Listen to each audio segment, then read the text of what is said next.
Hello, everyone. Welcome to episode number 4 of Growing Up with Godzilla. It's hard to believe that we're on episode number 4 already, but here we are. I am particularly excited about this episode. The series essentially is an ongoing series in which I have conversations with Godzilla fans about how the films and characters in our favorite franchise have helped us grow over the years. Considering how much we love these films and characters, their influences on how we grow and who we've become ultimately deserves to be talked about. Okay. So, without further ado, I would like to welcome my dear friend Cindy, who goes by Stream of Awareness on YouTube. Hello, Cindy. Hello. Oh my god, I love your Godzilla slippers. They're like literally my favorite thing. I also have a pair of Godzilla slippers. Are they not amazing? I think you can Oh, get them yes, on they are. Amazon. You can get them on They, Amazon, right? yeah, and they're the most ridiculous things in the world. I love them. My cats are terrified of my Godzilla slippers. Like My cat Monroe just absolutely freaks out when I put them on. She'll like be like, my cats will fight with them. Like they will like attack my Godzilla slippers. It's the most dramatic thing. So, Cindy, I am so excited to have you here because obviously we could have a million conversations about Godzilla and our history with Godzilla. Just to give all of you some context, Cindy has been my friend for about, oh my gosh, how long has it been? It's been like about, since 2005, right? yeah, so that's like 17 ish years, maybe. I don't know. I'm not a math You're person. better at math than I am. So, like, we've been friends for 17 years. We originally met each other on a site called Kaiju File, which essentially was like this really large Godzilla fan site that would have fan fiction, fan art, tournaments, so on and so forth. Well, Kaiju File was the name of the message board. The actual site was called Rodan's Roost, I think, if memory serves me correctly. But that's how we met. Like we originally started bonding over Godzilla fan fiction. And I read some of Cindy's work and I was just like, oh my God, this person's an amazing writer. Like I aspire to be that level of a writer because at that point in time, I loved writing Godzilla fan fiction as well, albeit mine were like dumpster fires. So like reading Cindy's work, Cindy, reading your work helped me develop my writing considerably. So, and then that's how we became friends. So, Look where you are now. um what was that? Did I miss anything in our like friendship history? Oh, no, you've told our love story quite well, but I'm just saying, look where you are now. I look where we both are now. Like we are both talented writers. We both are confident in who we are, and we have this character that we have loved for years to honestly thank for that. Like we this character's brought us together, you know? And I Hmm. think that's what makes Godzilla so important is the fact that like the character and the franchise just brings people together, right? Cindy, my first question for you is how were you first introduced to Godzilla? Like, I want you to share your story with me. Well, when I was a little kid, I heard about him before I ever saw him. Because when I was a little kid, my dad would tell me like bedtime stories just to get me to lay down and go to sleep and be still because I was the human pit bull as a kid. I was not diagnosed as autistic till I was 15. So as a kid, they didn't know why I was like that. So when I was 5, my dad would tell me stories about Godzilla and how he was this big monster that, sometimes stepped on buildings. And he told me about like Rodan and Mothra and King Ghidorah and all these monsters. He would tell me stories about them, like he would just make them up in his head kind of and tell me the stories and told me about Minya and all that stuff. And then when I was 7, he wanted to wait till I was a little bit older to show me the first movie, which was the Raymond Burr edit version, unfortunately. But he showed me that movie to introduce me to Godzilla, and he explained to me that in this movie Godzilla is the bad guy because he's hurting people and they have to kill him to make it stop, and it's really scary and ugly at the end. So if you can't watch that, I'll turn it off. But I watched the movie and I was just blown away by the character and just the story. I was only 7 years old, so I was understanding it like a little kid. But I was upset that Godzilla died. I was really sad about that. But my dad is like, "Don't worry, he's in other movies." And then the second movie I saw was Godzilla versus the Smog Monster, which just it's like, oh, so he's okay. It was never really explained. And then my mom, she found Godzilla Raids Again and she rented that and I watched that and it's like, oh, this one's black and white. Okay, cool. Because it's just like the first one. And then the third, let's see, no, the fourth, I don't know, I lost count. But anyway, but the next one I saw was Godzilla versus Mechagodzilla, and I got so upset when he was gushing blood out of his neck. And so I Was that not the most graphic thing ever? Like, I remember because that was my first Godzilla movie. When I watched that, I was just like, what is happening? Of course, this is after, like in the film, like literally Mechagodzilla breaks in Garrus's jaw. Like yes, I was just like, this escalated. This has this escalated. and then there's two of them, and then it's like, oh wait, one of them is metal and fake, and it's Mechagodzilla, and there's these people with these green monkey faces and all this stuff, and it's just like, The that perfect was descriptor for me, metal and fake. I'm kidding. you're not fake, boy. Oh, I could call you boy because I'm almost 42 years old. I'm an old fart here. oh, oh my goodness. I don't think you're an old fart. First Godzilla movie that I owned that was mine was Oh my goodness. little card thingy.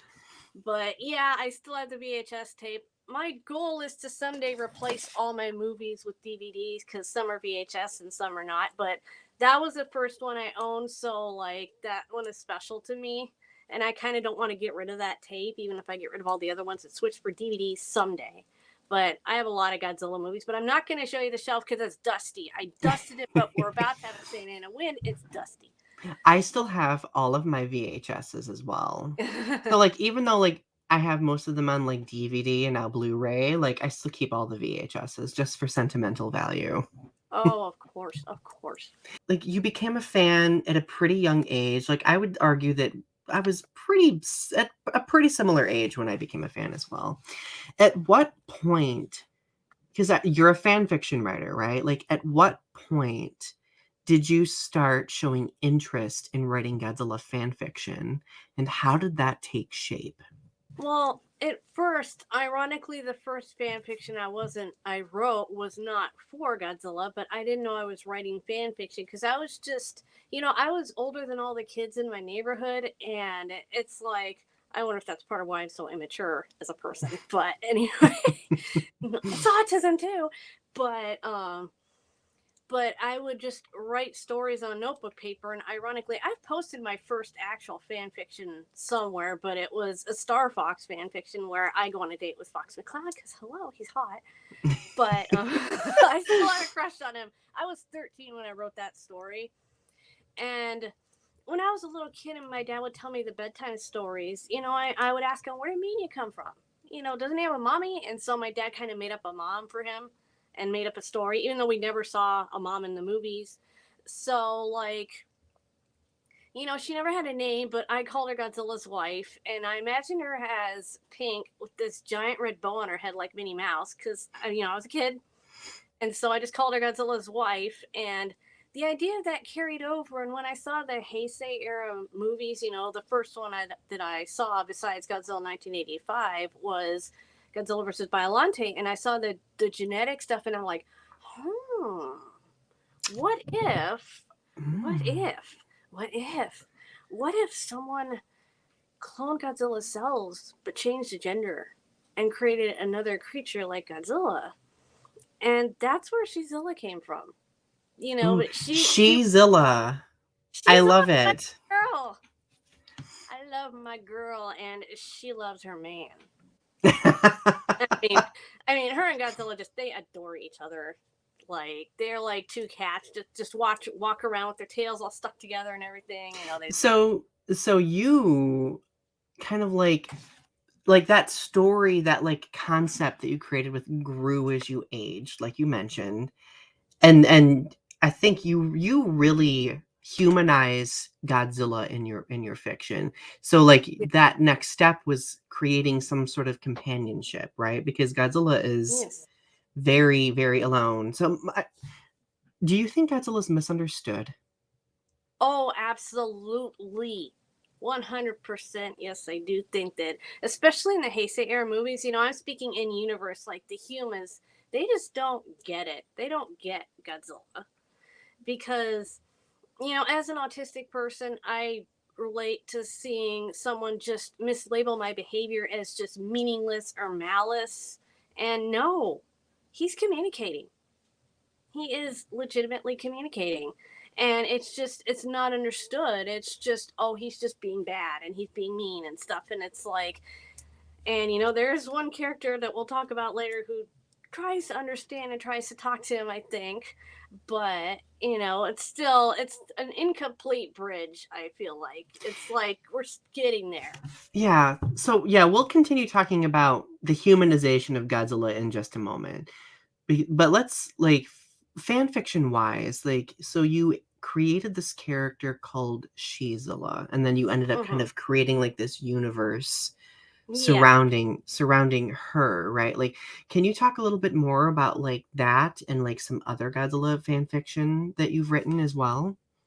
Well, in the original Shizilla story, her mutation was not complete in the sense that her nuclear gland didn't form correctly, so her own mutation basically killed her. It caused her to age dramatically and live a very short life, and it's very sad. And it's like, you know, I wanted the human characters to see Godzilla grieve and actually cry, because I know that there's a couple of the movies where I swear he is crying, and it's like I wanted to show that.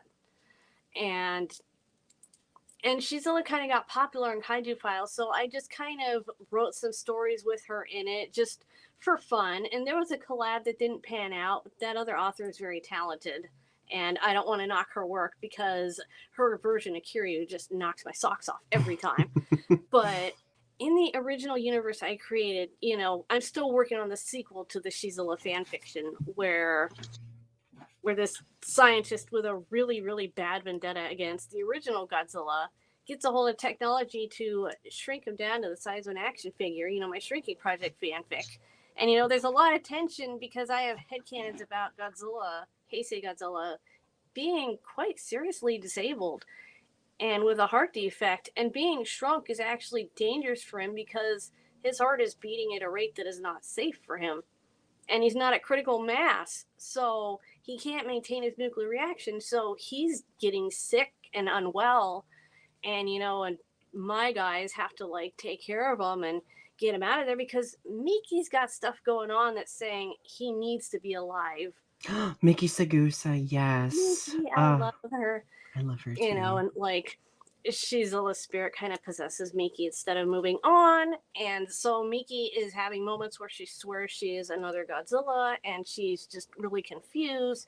And all of a sudden, when Godzilla starts moving around, all of a sudden she can understand what he's saying, and that freaks her out because it's like a language. It's like they're speaking the same language. So like there's just all this stuff going on. I don't want to spoil it all, but like, But it shows that you have made Godzilla and Shizilla into like this very dynamic character. These dynamic characters by expanding them into more human perceptions, emotions, mhm. connections, so on and so forth. I love that. I think that's so interesting.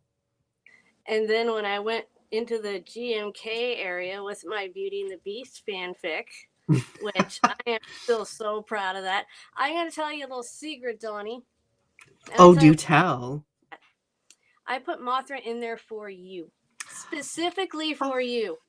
At first, she was just some random sorceress, but I'm like, you know what? Know what? I am going to make Donnie fall off his chair. And so I put Mothra in there. we all know that Mothra is the quickest way to my heart, right? She is the Between queen. that and bread.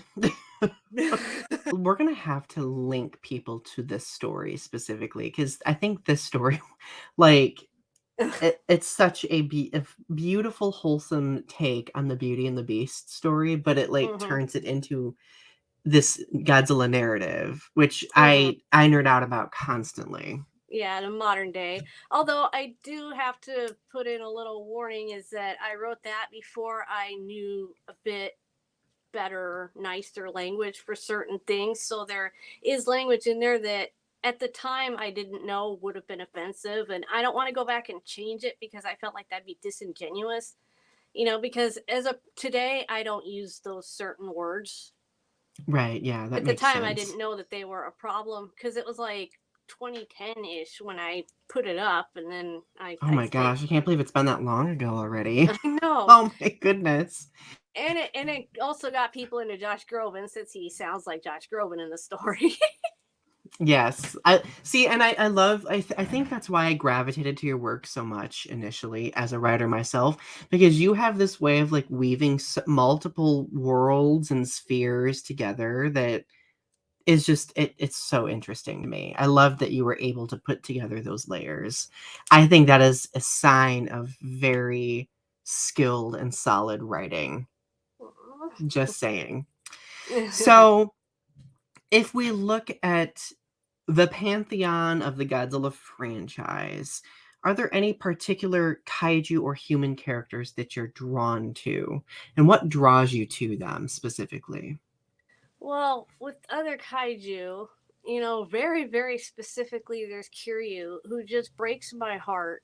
I feel like Kiryu is the most tragic character in all of the Godzilla franchise. He didn't ask to get made, he didn't ask to get reanimated. He didn't ask for any of that. It's just people just did it to him, Yeah. and it just happened to him. And I kind of feel like Kiryu, when he was brought back and he was able to see the human side of what had happened, and then he could see this other Godzilla doing what he did, it's almost like what Godzilla is going through in my Shrinking Project fanfiction, which is realizing, wow, these creatures, they think and feel too. Because Yeah. Godzilla, he's like having this, oh my god, because he's starting to realize, they're giant and he's not, and he's starting to realize there's a issue. But Kiryu, just with the little humans walking around him and working on him and stuff, and he decides to solve the problem because he doesn't want anybody to hurt. And so he takes Godzilla and he goes out to sea, and his spirit is able to go on home again. And it's just that always just, I just, See, I just and my prior guest, Alyssa Goji Geek 101, I don't know if you two have met or interacted yet, but she also loves Kiryu and loves those films. And I think that like one thing we all have in common is that we really humanize that character as well, right? mm-hmm, Like we're mm-hmm. able to see the vulnerability in those characters, the emotiveness of those characters, the tragicness of those characters. And I think that's what makes them easy to connect with in some way, right? Like like we were saying earlier, they're misunderstood. And that connects with us because in some ways in the past, because of who we are, we've been misunderstood as well. Mm-hmm. And the human character, of course, Miki Sagusa. I love her so much. Like, I relate to her being human, but different in such a way that she just doesn't quite fit in, and her connection to Godzilla is just, to me, it's so beautiful. It's like, I feel like she wants to understand, and then she's got people that are pushing her to hurt him, and she's like, I don't want to hurt him. And she's like, she is stuck between whose side she wants to be on, and that's like such a conflict. Yeah, And, like, especially in the latter Heisei era, like, the last 3 films, like, she becomes the only advocate that Godzilla has. yeah, I know. And there's, like, just there's this vulnerability in that too, right? Mm-hmm. And plus, just she probably feels like she's some kind of a freak. Yeah. Like she scares the crap out of one of my characters in one of my stories just by reading into his pain and his trauma, and she talks it back to him, and he's like, "Get away from me!" I mean, it's just like, poor Blake. Like, we've talked about how we can really connect with these characters, right? How would you say Godzilla has shaped you into the person you are today? Godzilla made me realize that it's okay to be different and strange, and it's okay to be misunderstood, because you are kind of like the Miki to my Godzilla in a way, because it's like you can talk to me in a way that I can understand. It doesn't make me feel like I'm being talked down to, because there are people that don't do it, but a lot of people that do, and it's like, okay, you're autistic. I'm gonna have to talk to you like you don't understand things, and it's like if I don't understand, I'll tell you. So and it's like, and also just Godzilla taught me that it's okay to be angry at the way I am in my life, in the sense of that people don't understand, and it's not my job to make them understand, but I try to help them understand. But also just, it's okay to not fit in. It's okay to just be who you are. It's okay to not belong, because there's a place for everyone. Just like it says in Pete's Dragon, there's room for everyone in this world. That's Oh, on. So, like, yeah. just gotta find our room, find our spot, and there's room for us. I So, love that. Like, that really resonates with me. Like, this state of otherness that Godzilla exists in, right? Like, in so many different films, he's misunderstood, he's othered, he's kind of treated like this anomaly.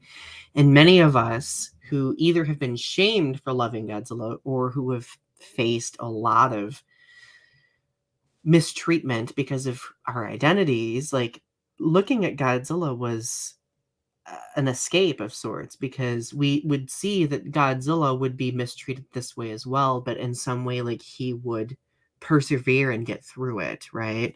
Or mhm. if there was a film where he didn't, like, there was some sort of lesson learned that would help us understand that, like, you know, there's a full circle. There is this, this deeper moral that we need to look at, right? Also, just the fact that he didn't ask to get made. And in the sense of Monster vs. Godzilla, he's always been that way. But like, any other incarnation, he didn't ask to get made. He didn't ask for that to happen. It's like when people watch the first film, how the first act that Godzilla has is to just destroy the fishing boat. People would say that's unprovoked, but look at it from Godzilla's perspective. Okay, there are all these battleships all around when the bomb test happens. There's all this pain. He's in agony. He's crying. He's screaming. He sees these things floating in the water. And trauma does not make sense. So, floaty things mean pain. I'm going to make all the floaty things go away. Boom. There you Yeah. go. Well, and I like that you mentioned that. Like, if we think of the film Godzilla versus King Ghidorah, the Heisei film, which explores Godzilla's backstory a bit, um, like we see how Godzilla was created, just like this dinosaur that was in the South Pacific on an island that really wasn't explored extensively, right? Exposed to nuclear testing, like, Hmm. Godzilla is an animal. As an animal, like, how can one fathom or understand what's happening to them, Exactly. And right? like, one of the last faces that he saw before all the time travel goofiness happened is Shindo. And then he goes into the city, and look who's in the window. The man who abandoned him to that pain. Oh my I gosh. think Godzilla thinks Yeah. he was abandoned. Yeah, so Godzilla vs. Ghidorah is by definitely not one of my favorite films. It has its flaws, but the way that they humanized Godzilla in that film, I think, was a game changer, right? And he was Like, crying. He cried. like, Godzilla had expression. Godzilla had recognition, and had like, we literally see flashbacks shared between this human character and Godzilla. Like, I think that that exchange itself in that one movie stands out in the entire franchise Uh-huh. 100% as one of Godzilla's biggest character development moments. I have And goosebumps oh, I thinking. know, me too. Like, when I saw that for the first time, I was just like, Godzilla is a very three-dimensional character. Godzilla is not just this lumbering beast destroying everything. Like, Godzilla has an instinct. Godzilla has motivation, a need to preserve his existence, right? Like that is very significant to me. Yeah, Miki said it. He has feelings just like we do. And I think Yes. that in of itself, and I don't, and you can probably speak to this as well, but that in of itself, that survival made me think that I could survive in some way. Mm-hmm.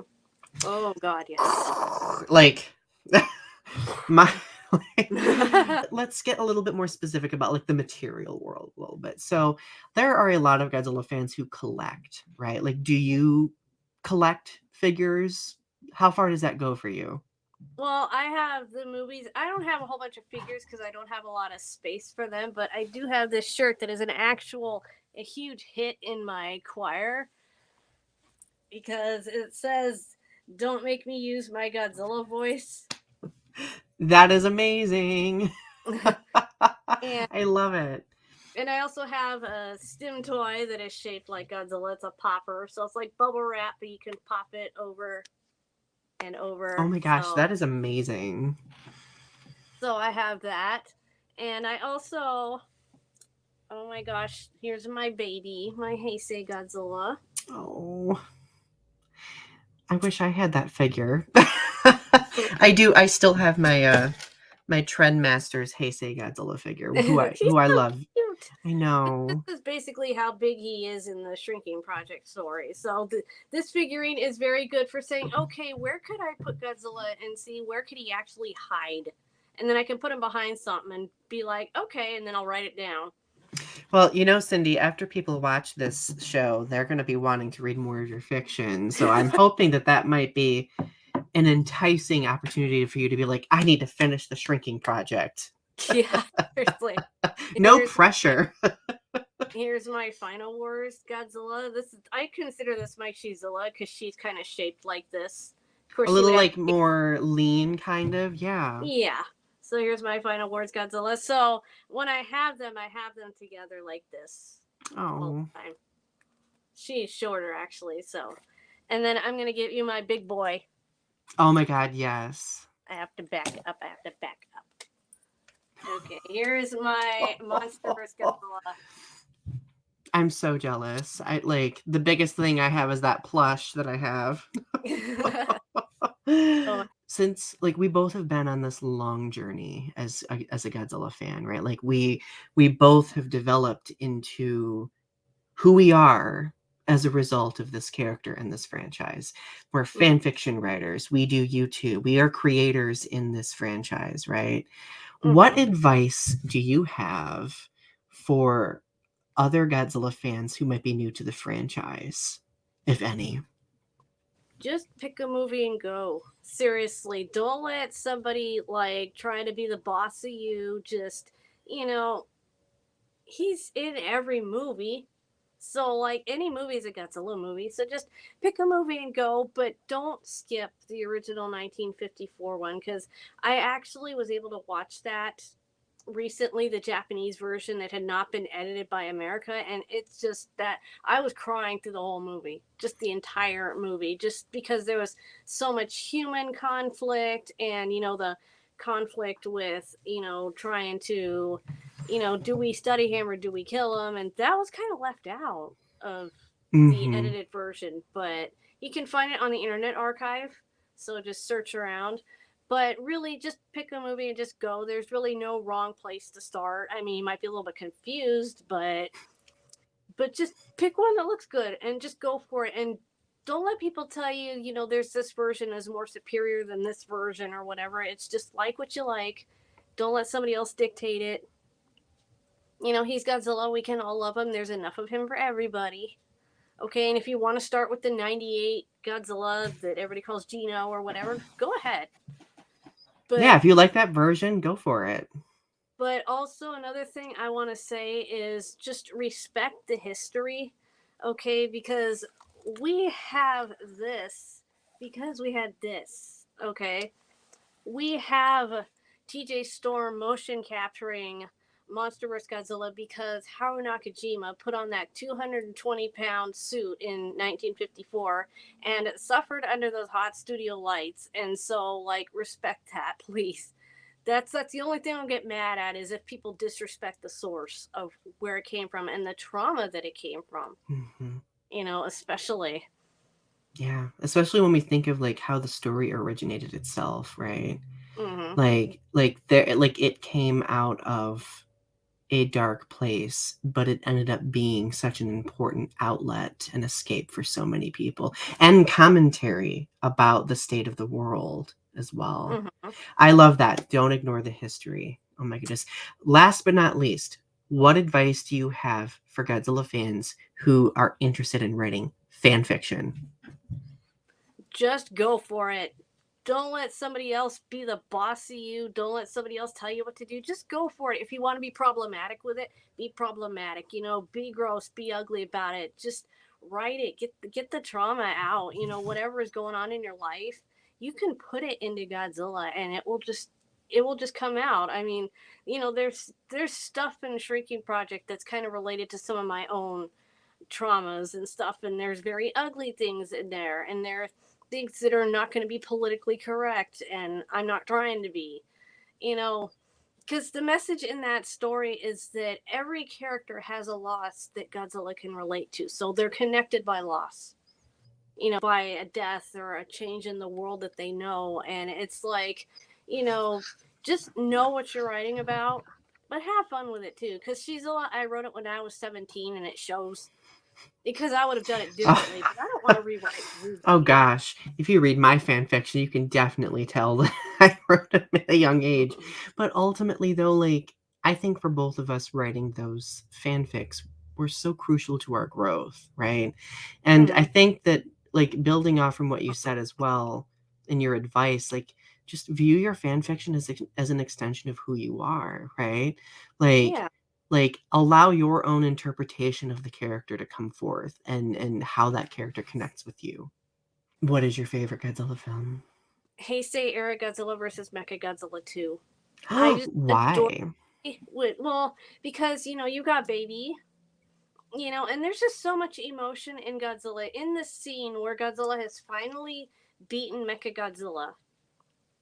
And he approaches baby and he makes that little noise, that Oh, little and baby gets scared and Godzilla's feelings are hurt. mm-hmm. And Miki has to get baby and Godzilla understand that, baby can't stay here. And what that movie is to me is that is the moment that Godzilla realizes he's not alone anymore. Like that is a Mm. beginning of something for him. Because I feel like that's the movie where the storm inside of him is quiet for the first time and since he was mutated into what he is. And so, like, for him to have another that understands, that he can talk to in the sense that understands him. He ends up finding And purpose. yeah, to, Oh my like, goodness, yeah. in my head canon, the one thing Godzilla's always wanted was to be a dad to somebody, and that got taken away from him. But But like he develops a sense of belonging at that point. yeah, Oh my because he's goodness. not alone. It's like when you and I found each other. It's like, oh my god. Right? So, Like we see that sense of belonging just play out in real life, right? That's so seriously, powerful to me. life can imitate art. Cindy, thank you so much for joining me today. Like, it's been Mm-hmm. so great to have you. I hope to have you on future episodes as well, because you and I could talk until the end of time about Godzilla, right? Oh god. So, for people to find your stuff or your social media, so on and so forth, where can they go? Well, I wrote it down so that it can be found. Yes. There you go. All those social medias are right there, everyone. So go check them Yeah. out. My Twitter up there, my Gogeta spouse Twitter. If you are under 18, no. Because I talk about stuff that's really adult in nature, and I'm also very gross with my jokes, and they're not for kids. But this is my anti bullying stuff and my activism. That's my Tumblr, and that's my archive of our own. That's my username, so you can just find me. And there's my YouTube. So Fabulous. Ugh. Go find Cindy. Go follow Cindy out there. There's a lot of great stuff. So I'm so excited that you could be here, I'm so and here. I foresee further conversations in the future. So Oh yes. thank you for coming. I love you. Ah, And I hope that you all enjoyed this episode. Feel free to share your thoughts in the comments below. Click like, subscribe to the channel, all the usual, right? See you come on, soon. birds. Love you.